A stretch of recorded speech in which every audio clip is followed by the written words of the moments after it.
ఒక్కసారి కొమ్మూరి గోల్డ్ కి కాల్ చేయండి. తాకట్లో ఉన్న మీ బంగారాన్ని విడిపించి మార్కెట్ ప్రైస్ కి వాళ్ళు కొనుక్కుని మిగతా డబ్బులు మీకు ఇచ్చేస్తారు. రైట్, బ్రేకింగ్ న్యూస్ చూస్తున్నాం మనం టీవీ స్క్రీన్ పై. తమిళనాడులో ఎన్నికల షెడ్యూల్ రావడంతో రాష్ట్రంలో ఒక్కసారిగా రాజకీయం వేడెక్కింది. ప్రత్యర్థులను విమర్శించే క్రమంలో కొందరు నాయకులు తమ నోటికొచ్చింది మాట్లాడి వివాదాలు నిలుస్తున్నారు. డిఎంకే అధినేత సీఎం స్టాలిన్ లక్ష్యంగా విమర్శనాస్త్రాలు ఎక్కుపెట్టిన అన్నా డిఎంకే ఎంపీ షణ్ముగన్ మాటల మధ్యలో నోరు జారారు. నాకు నయనతార కావాలి, నా కల నెరవేరుస్తారా అని ఆయన స్టాలిన్ను ప్రశ్నించిన తీరు ఇప్పుడు తమిళనాడులో దుమారం రేపుతుంది. ఎన్నికల సందడి మొదలవడంతో తమిళనాడులో అధికార డిఎంకే పార్టీని టార్గెట్ చేశాయి కూటమి విపక్షాలు. సో ఎన్నికల తేదీ రావడంతో ఓటర్లను ఆకర్షించాలనే ఉద్దేశంతో మీ కలలు చెప్పండి, మేము నెరవేరుస్తాం అని సీఎం స్టాలిన్ కొత్త పథకాన్ని ప్రకటించారు. అయితే ఈ పథకంపై అన్నా డిఎంకే నాయకులు సటైర్లు వేస్తున్నారు. విల్లుపురంలో డిఎంకే ప్రభుత్వంపై నిరసన సభలో ముఖ్యమంత్రి కొత్త పథకాన్ని అన్నా డిఎంకే ఎంపీ మాజీ మంత్రి షణ్ముగన్ విమర్శించారు. అతి జిగుప్సాగరంగా. సో అంతటితో ఆగకుండా మరి ఆయన చెప్పారు కదా, మీకు ఏం కావాలంటే అది ఇస్తామని చెప్పి, నాకు నయనతార కావాలి, నా కోరిక నెరవేరుస్తారా అని, నయనతారను పెళ్లి చేసుకోవాలని కోరుకునే వాళ్ళ కలను సీఎం నిజం చేస్తారా అని ఎంపీ షణ్ముగన్ ప్రశ్నించారు. அப்துல் கலாம் கனவு காணும்னு சொன்னாங்க. இவர் அதை விட ஒரு படி மேலே போய் உங்கள் கனவை சொல்லுங்கள், உங்கள் கனவை சொல்லுங்க, இவர் நிறைவேற்றுறோம். ஆமாம், எனக்கு நயன்தாரா போகணும், இவர் கனவு நிறைவேற்றுறா. இவன் கேட்பான், நயன்தாரா எனக்கு கல்யாணம் பண்ணி வைன்னு கேட்பான், இவர் కనవ నెరవేర్తారా? బాధితాయుతమైన పదవిలో ఉన్న ఆయన వివాదాస్పద వ్యాఖ్యలు చేయడాన్ని డిఎంకే నేతలు, దక్షిణాది చిత్రసీమ వర్గాలు సహా పలువురు ఖండించారు. సో డిఎంకే అధికార ప్రతినిధి డాక్టర్ సయ్యద్ హఫీజుల్లా ఎంపీ షణ్ముగన్ వ్యాఖ్యలను తప్పుపట్టారు. మా విధానాలను విమర్శించండి అంతే తప్ప మహిళలపై అసభ్యకరమైన కామెంట్లు చేయకండి అంటూ ఆయన కౌంటర్ ఇచ్చారు. సో నయనతారను అవమానపరచడం ద్వారా మొత్తం మహిళలను ఎంపీ అవమానించారంటూ ఆయన ఆవేదన వ్యక్తం చేశారు. సభ్యత గల సమాజంలో ఇలాంటి వ్యాఖ్యలు కరెక్ట్ కాదంటూ ఆయన మాట్లాడిన తీరు అందరి దగ్గర హర్షం వ్యక్తం చేస్తున్నాయి. ఇటు అన్నా డిఎంకే ఎంపీ షణ్ముగన్ పై చర్యలు తీసుకోవాలని ఇప్పటికే వాళ్ళు కోరుతున్న పరిస్థితి. రాజ్యసభ ఎంపీగా కొనసాగుతున్న షణ్ముగన్ మహిళలపై నోరు జారడం ఇదే మొదటిసారి కాదు. సరిగ్గా 1 year బ్యాక్ అనుకుంటా ఆయన సీఎంని విమర్శిస్తూ ఎన్నికల హామీల్లో భాగంగా ఉచిత పెళ్ళం అనే పథకాన్ని ప్రవేశపెట్టినా పెడతారు అని విమర్శించారు స్టాలిన్ని. సరిగ్గా 4.5 ఏళ్ల క్రితం ఐ థింక్ ఈయనే మాట్లాడుతూ సీఎం స్టాలిన్ కొన్ని వరాలు ప్రకటించారు తమిళనాడు ప్రజలకు. అలాంటి నేపథ్యంలో అంటే తమిళులు బేసిక్గా కొన్ని ఎమోషన్స్తో ఉంటారు, ద్రవిడ సిద్ధాంతాలకు కట్టుబడి ఉంటారు. అక్కడ క్యాస్ట్ పాలిటిక్స్ని మనం ఇన్ఫ్లుయెన్స్ చేయలేము. ఏపీ తెలంగాణలో caste politics, Chowdary, Kamma, Kapu, Reddy, Balija, Muslim, minority, Mala, Madiga, Lambada కొన్ని కమ్యూనిటీస్ని మనం ఇన్వాల్వ్ చేయొచ్చు, ఇన్ఫ్లుయెన్స్ చేయొచ్చు.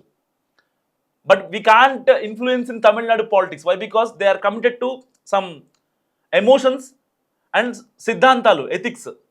సో ఇలాంటి నేపథ్యంలో ఇప్పుడు ఎంపీ షణ్ముగన్ చేసిన వ్యాఖ్యలు నిజంగా అందరినీ ముక్కున వేలేసుకునేలా చేస్తున్నాయి. వై? బికాస్ ఇప్పుడు సీన్లోకి ఆల్రెడీ విజయ్కి, త్రిషకి అంటగట్టారు. సో డైరెక్ట్గా త్రిష బీజేపీ పెద్దలతో, ఇటు అమిత్ షాతో కావచ్చు, మోడీతో కావచ్చు డైరెక్ట్ మీటింగ్ పెట్టింది. And same as it is ఏపీలో ఎలా అయితే కాన్సిక్వెన్స్ ఉన్నాయో, లైక్ కూటమి సర్కార్ ఇటు జగన్ని ఎలాగైనా ఓడించడానికి కూటమి ఎలాగైతే కలిసిందో, అక్కడ స్టాలిన్ని ఓడించడానికి కూడా ఇటు విజయ్ అండ్ త్రిష, ఇటు అన్నా డిఎంకే, బీజేపీ, సో ఈ పార్టీలు మొత్తం ఏకమయ్యాయి ఒక్క డిఎంకేని ఓడించడం కోసం.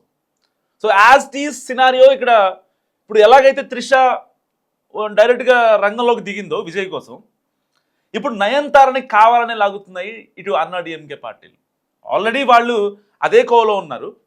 ఇప్పుడు కావాలని నయనతారని మళ్ళీ డైరెక్ట్గా ఇప్పుడు సీన్లోకి లాగుతున్న పరిస్థితి. ఎందుకంటే ఒకవేళ ఇటు టీవీకే పార్టీ తరపున త్రిష ఉంటే అన్నా డిఎంకి కూడా ఒక ఫేమ్ కావాలి, ఒక మంచి పబ్లిక్ ఫిగర్ కావాలి అని చెప్పి లాక్కోవాలని నయనతార కోసం తెగ ఆ తాపత్రయపడుతున్నారు అన్నా డిఎంకే నేతలు. కావాలని టార్గెట్ చేశారు. ఎందుకంటే గతంలో మనం చూసాం, అయితే BJP chief, Tamil Nadu BJP chief Murugan కొన్ని కామెంట్స్ చేశారు త్రిష పైన. అండ్ పర్టికులర్గా అంటే ఇటు విజయ్ని కార్నర్ చేస్తూ, త్రిషను టార్గెట్ చేస్తూ ఆయన కొన్ని మాటలు మాట్లాడారు. ఇటు టీవీకే చీఫ్ విజయ్ ఏ పార్టీకి వెళ్ళినా, ఏ బహిరంగ సభకి వెళ్ళినా, ఏ చిన్న ఈవెంట్కి వెళ్ళినా, సో ఏ కార్యకర్తల మీటింగ్కి వెళ్ళినా చాలామంది లక్షల్లో జనం వస్తున్నారు. సో దాన్ని చూసిన బీజేపీ చీఫ్ మురుగన్ సరిగ్గా 4 నెలల క్రితం ఒక మాట చెప్పారు. ముందు త్రిష ఇంటి నుంచి మీరు బయటకు వస్తే దాని తర్వాత మీరు తమిళనాడు ప్రజల కష్ట నష్టాలు అర్థం చేస్తున్నారు. కానీ ఇంతలో డిఎంకే పార్టీ చీఫ్ స్టాలిన్ ఏమో ఆయన హామీలు ఇచ్చుకుంటూ పోతున్నారు. సో మీరు కూడా ఏమైనా హామీలు ఇవ్వాలంటే ముందు త్రిష ఇంటి నుంచి బయటికి రండి అని చెప్పారు. సరిగ్గా మీకు గుర్తుండే ఉంటుంది, 4 నెలల క్రితం జరిగింది. దాని తర్వాత జరిగిన కాన్సిక్వెన్సెస్ ఇంకా డైరెక్ట్గా అంటే ఎంత స్ట్రాంగ్ అయ్యారంటే ఇద్దరు, అక్కడ బీజేపీ చీఫ్ మురుగన్ చేసిన వ్యాఖ్యలు ఇప్పుడు ఆయన పోస్ట్కి ఎసరు తెచ్చేలా ఉన్నాయి. ఎందుకంటే ఇప్పుడు రంగంలోకి పవన్ కళ్యాణ్ కూడా వచ్చారు, అండ్ త్రిష కూడా వచ్చారు. ఎట్టి పరిస్థితుల్లో టీవీకే పార్టీ చీఫ్కి 80 సీట్లు ఇచ్చి, అంటే తమిళనాడు అసెంబ్లీ సెగ్మెంట్లో దాదాపుగా 240 స్థానాలు ఉంటాయి, అప్రాక్సిమేట్లీ 240 సెగ్మెంట్స్.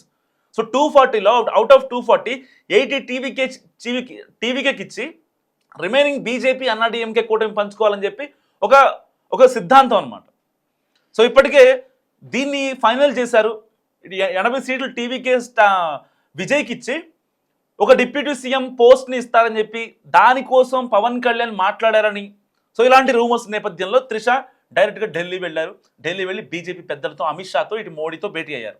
ఎట్టి పరిస్థితుల్లో విజయ్ మీద ఉన్న కేసులన్నీ కొట్టేయాలి, ఎలాంటి షరతులు లేకుండా. ఎందుకంటే కరూర్ ఇన్సిడెంట్లో 41 మంది చనిపోయారు, 100 మంది గాయపడ్డారు. దే ఆర్ స్టిల్ వాళ్ళు హాస్పిటలైజ్డ్ ఉన్నారు చాలామంది. ఇలాంటి కాన్సిక్వెన్సెస్లో ఎట్టి పరిస్థితుల్లో ఇప్పుడు త్రిష రంగంలోకి వచ్చింది కాబట్టి ఈ యొక్క విజయ్కి డిప్యూటీ సీఎం పోస్ట్ కన్ఫర్మ్ అనే ఒక ఇది కూడా కనిపిస్తుంది. ఎందుకంటే నేషనల్ వైడ్గా ఉన్న ఇంటెలిజెన్స్ వర్గాలు ఇప్పటికే తమిళనాడులో కొన్ని సర్వేలు చేశాయి. అంటే రోజుకొక సర్వే వస్తే అది వేరే విషయం, కానీ ఎట్టి పరిస్థితుల్లో బీజేపీ నేషనల్ వైడ్గా ఒక సర్వే చేయించుకుంది. తమిళనాడు పీపుల్స్ని, ఎవరైతే ఇన్నోసెంట్ పీపుల్, ఎమోషనలైజ్ పీపుల్ ఉంటారో, సో వాళ్ళని టీవీకే పార్టీ చీఫ్ ఎంతవరకు ఎమోషనలైజ్ చేయగలడు, ఎంతవరకు ఇన్ఫ్లుయెన్స్ చేయగలిగాడు అన్న దానిపై ఒక సర్వే చేయించుకుంటే దాంట్లో జస్ట్ ఇమాజిన్ 12 to 15%, సో 100కి 12 నుంచి 15 మందిని ఈజీగా లాస్ట్ 6 monthsలో టీవీకే చీఫ్ విజయ్ వాళ్ళందరినీ తన దగ్గరికి లాక్కోగలిగాడు. సో ఇక్కడ ఎలాంటి ఎమోషన్స్ పనిచేయట్లేదు. కేవలం టీవీకే పార్టీ చీఫ్ విజయ్ ఒక సభకు వచ్చాడంటే అప్పట్లో పవన్ కళ్యాణ్ సభలకు ఎంతమంది వచ్చేవాళ్ళు ఇమాజిన్, దానికి డబల్ వస్తున్నారు ఇప్పుడు. అంటే దేశ చరిత్రలో టీవీకే పార్టీ చీఫ్ విజయ్ సభలకు వచ్చినంతమంది జనం ఏ పార్టీకి రాలేదు. ఈవెన్ మోడీ వచ్చినా, అమిత్ షా వచ్చినా, ఈవెన్ అప్పట్లో జవహర్లాల్ నెహ్రూ, ఇందిరాగాంధీ, సోనియా గాంధీ, లేకపోతే రాజశేఖర్ రెడ్డి, ఎన్టీఆర్, వీళ్ళెవ్వరికీ రానంత జనం ఇవాళ టీవీకే పార్టీ చీఫ్ విజయ్కి వస్తున్నారు. జస్ట్ ఇమాజిన్, ఎలాగైనా సరే తన చరిష్మాని యూజ్ చేసుకొని ఇప్పుడు ఎట్టి పరిస్థితుల్లో బీజేపీ తమిళనాడులో పాగా వేయాలి. ఎప్పటి నుంచో చూస్తుంది. సో దీనికోసం ఇప్పుడు అన్నా డిఎంకే కావచ్చు, ఇటు బీజేపీ వాళ్ళు కావచ్చు, ఇటు డిఎంకే వాళ్ళు కావచ్చు, ఇటు టీవీకే వాళ్ళు కావచ్చు. టీవీకే వాళ్ళేమో త్రిషాన్ రంగంలో దింపారు, అన్నా డిఎంకే వాళ్ళేమో ఇప్పుడు నయనతారను లాగుతున్నారు. సో అటు తిరిగి ఏంటి, బీజేపీ ఎట్టి పరిస్థితుల్లో తమిళనాడులో పాగా వేయాలి. సో ఇక్కడ డిఎంకే ఒక రకంగా కార్నర్లో పడింది. ఎట్టి పరిస్థితుల్లో డిఎంకే ఇచ్చే హామీల మీద, like last time before last time ఎలక్షన్స్లో, సో వీళ్ళు కొన్ని పథకాలని కొత్తగా క్రియేట్ చేస్తున్నారు. బేసిక్గా అంటే ఎవరైనా సరే, ఇప్పుడు జగన్మోహన్ రెడ్డి గారి నవరత్న పథకాలు కావచ్చు, ఇటు కూటమి సర్కార్ సూపర్ 6 కావచ్చు, సో ఇక్కడ రేవంత్ రెడ్డి కొన్ని పథకాలు కావచ్చు. సో ఎలక్షన్స్లోకి బలంగా వెళ్ళాలంటే వాళ్ళ పథకాలని వాళ్ళు ప్రజలకి ఇన్ఫ్లుయెన్స్ చేయగలిగే స్టేజ్లో ఉంటే మాత్రమే వెళ్ళాలి. లేదంటే అవి చేయలేమని వాళ్ళకి ఎక్కడ కొంచెం అనిపించినా వాళ్ళు బలంగా తీసుకెళ్లారు, వాళ్ళ కార్యకర్తలు బలంగా తీసుకెళ్లారు ప్రజల్లోకి. సో ఆబ్వియస్లీ అక్కడ ఓటమి ఏర్పడుతుంది. సో ఇలాంటి కాన్సిక్వెన్సెస్లో ఇప్పుడు తమిళనాడు అన్నా డిఎంకే ఎంపీ షణ్ముగన్ చేసిన వ్యాఖ్యలు నిజంగా ఇప్పుడు దక్షిణ భారతదేశంలో కలకలం రేపుతున్నాయి. నాకు నయనతార కావాలి ఒకరోజు, ఆవిడతో నాకు పెళ్లి కావాలని నాకు ఉంది, అండ్ చాలామంది యంగ్స్టర్స్ ఎక్స్పెక్ట్ చేస్తున్నారు. మరి వాళ్ళకి మీరు ఇచ్చేది ఏంటి? మీరే అన్నారు కదా, స్టాలిన్ ఒక సీఎంగా ఉండి, ఒక సీఎం స్థాయిలో ఉన్న వ్యక్తే డైరెక్ట్గా మీకు ఏం కావాలో మేము చేస్తామని చెప్పారు. బేసిక్గా ఆయన ఉద్దేశం ఏంటి? రోడ్లను, మంచినీళ్లను, లేకపోతే డ్రైనేజ్ అను, యువతకి జాబ్స్ అను, మహిళలకు ఇంకేమైనా పథకాలను, లేకపోతే 0 వడ్డీకి రుణాలను, ఇలాంటివి నార్మల్గా ఎక్స్పెక్ట్ చేస్తారు. అంటే ఒక మంచి సమాజంలో కొందరు ఎక్స్పెక్ట్ చేసే థింగ్స్ ఇవి. కానీ ఒక ఎంపీగా ఉన్న వ్యక్తి డైరెక్ట్గా నాకు నయనతార కావాలి, నయనతారతో నాకు పెళ్లి చేస్తారా? ఆయన చూశారు కదా, ఆయన దాదాపుగా 60 ఏళ్ళు ఉంటాయి. 60 ఏళ్ళు ఉన్నటువంటి వ్యక్తి నాకు నయనతార కావాలంటే నిజంగా అసలు అడగడం ఎంతవరకు సమంజసం? నాకు మస్తుగా కామెంట్ చేయండి మీరు. ఒక 60 ఏళ్ళు ఉన్న వ్యక్తికి 40 ఏళ్ళు ఉన్న నయనతార కావాలా? మీరు మస్తుగా కామెంట్ చేసే ప్రయత్నం చేయండి. ఎందుకంటే ఇది దక్షిణ భారతదేశంలో ఊపేస్తున్నటువంటి సిచ్యువేషన్. ఎంపీ కామెంట్ చేసిన వ్యాఖ్యలు నిజంగా చాలామంది అవునా, నీకా, నువ్వు కూడానా అని మాట్లాడుతున్నారు. పవన్ కళ్యాణ్ అప్పట్లో ఒక మాట అన్నాడు, ఎవరన్నా అంటే దాన్ని మీమ్గా చాలామంది యూస్ చేసుకునేవాళ్ళు. జగన్మోహన్ రెడ్డిని విమర్శిస్తూ నువ్వు కూడానా అని అన్నారు. సో అదే మాటని ఇప్పుడు ఈయన మాటకి యాడ్ చేస్తూ ఎంపీ షణ్ముగన్ దానికి పెట్టి తమిళనాడులో తెగ రీల్స్ తిరుగుతున్నాయి.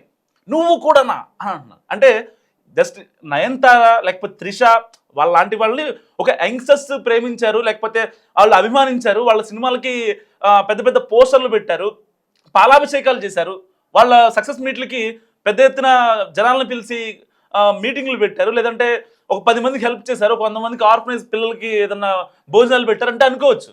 జస్ట్ ఇమాజిన్ ఒక 60 ఏళ్ళ ముసలాడు బయటికి వచ్చి నాకు ఇప్పటిదాకా ఆవిడకి ఎంతమంది రిలేషన్లో ఉన్నా పర్లేదు, అది జరిగింది ఏదో జరిగింది అని చెప్పి కావాలనుకుంటున్నాడంటే దాని అర్థం ఏంటి అసలు? అంటే సమాజం ఎట్టిపోతుంది. ఒక ఎంపీ స్థాయిలో ఉన్నటువంటి వ్యక్తి ఏం మాట్లాడుతున్నాడు అనే విషయం చాలా మందికి అర్థం కానటువంటి సిచ్యువేషన్ నిజంగా. సో తమిళనాడు రాజకీయాలు ఒక్కొక్కటిగా మారుకుంటూ వస్తున్నాయి. సరిగ్గా 2 నెలల్లో ఎలక్షన్స్ ఉన్నాయి. సో దానికి సంబంధించి ఇప్పటికే టీవీకే పార్టీ ఇటు కూటమికి అంటే బీజేపీ కానీ ఇటు అన్నా డిఎంకే కానీ సపోర్ట్ ఇస్తుందా లేదా అన్న విషయంలో చాలా సందిగ్ధం నెలకొంది. ఎందుకంటే త్రిష రంగంలోకి వచ్చిన తర్వాత చాలామంది లైక్ అన్నా డిఎంకే నేతలు ఎవరైతే ఉంటారో వాళ్ళు ఎవరు కూడా మాట్లాడలేని సిచ్యువేషన్. ఇప్పుడు మాట్లాడిన అతను కూడా అన్నా డిఎంకే ఎంపీ షణ్ముగన్ ఎవరైతే ఉన్నారో ఆయన కూడా జస్ట్ ఇమాజిన్ కావాలని గెలిగారు బేసిక్గా, అంతే కదా, కావాలని గెలవడమే. సో ఇలాంటి నేపథ్యంలో తమిళనాడు పాలిటిక్స్ చాలా మలుపులు తిరుగుతున్నాయి.